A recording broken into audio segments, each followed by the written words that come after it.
बताइए नीतू जी, क्या हुआ कल से अब तक? जी, सबसे पहले मैं बता दूं कि एसएससी जो कंडक्ट करती थी एग्ज़ाम, वो टीसीएस के थ्रू करती थी। हमारे 3-4 ग्रीवांसेस है टीसीएस से रिलेटेड। एक तो सबसे पहले उनके लेवल ऑफ एग्ज़ाम्स जो होते थे 10th लेवल का, 12th और ग्रेजुएशन लेवल, उनके लेवल ऑफ क्वेश्चन सब सेम होते थे।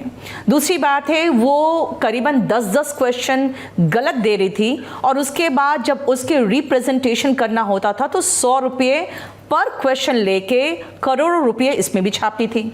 उसके बाद मार्क्स टू ऑल देखकर सबको खुश कर देती थी और इससे क्या होता था, जो एलिजिबल अच्छे कैंडिडेट्स होते थे वो आउट हो जाते थे, क्योंकि मार्क्स टू ऑल का मतलब है सब एक ही लेवल पे आ गए। तो हमारी 2-3 लड़ाइयाँ थी, हम वेटिंग लिस्ट के लिए लड़ रहे थे और ये सब छोटी मोटी जो प्रॉब्लम्स थे हम चाहते थे इनमें सुधार हो। लेकिन अचानक पता चला कि एक दूसरी वेंडर आ गई है जिसका नाम है एडिक्विटी। अभी सिर्फ सिलेक्शन फेज का एग्ज़ाम हुआ है, जिसमें सिलेक्शन फेज अगर 13 की बात की जाए तो बहुत कम बच्चे हैं जो इसके तहत एग्ज़ाम देते हैं।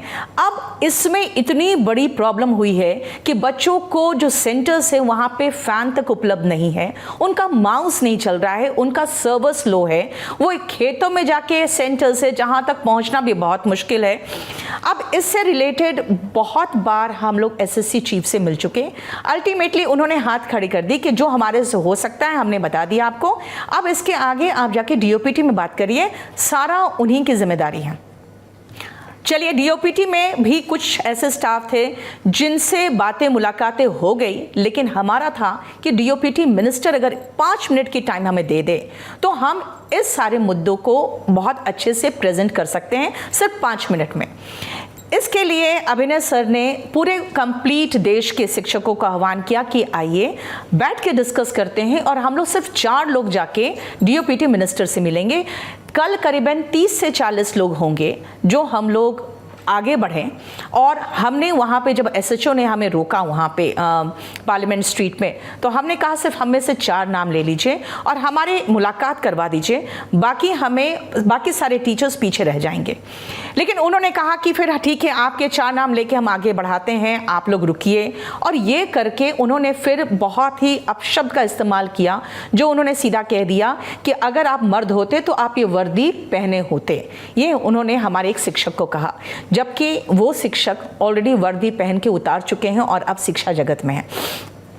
फिर उन्होंने तुरंत ही थोड़े देर में पुलिस का पूरी गाड़ी पुलिस की आ गई और आते साथ उन्होंने, जैसे हमारे बगल में जो टीचर खड़े थे उन्होंने बहुत तेज चाटे मारे।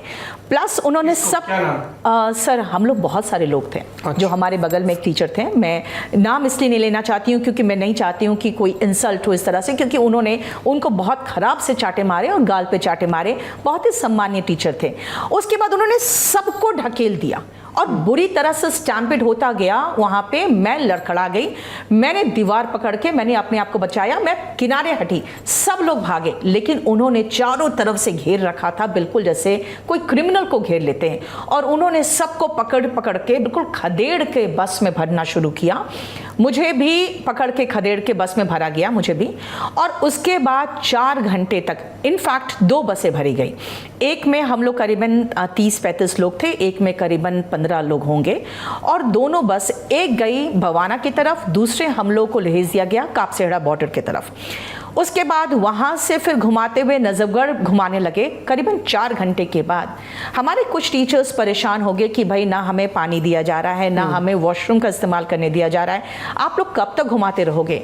अल्टीमेटली वो लोग लेकर हमें गए हैं 4 घंटे के बाद नजफगढ़ पुलिस स्टेशन। वहाँ पे हमें 4 घंटे तक दरी पे बिठाया गया है विदाउट फैन के, जिसके कारण हम लोग को डिहाइड्रेशन सा होने लगा।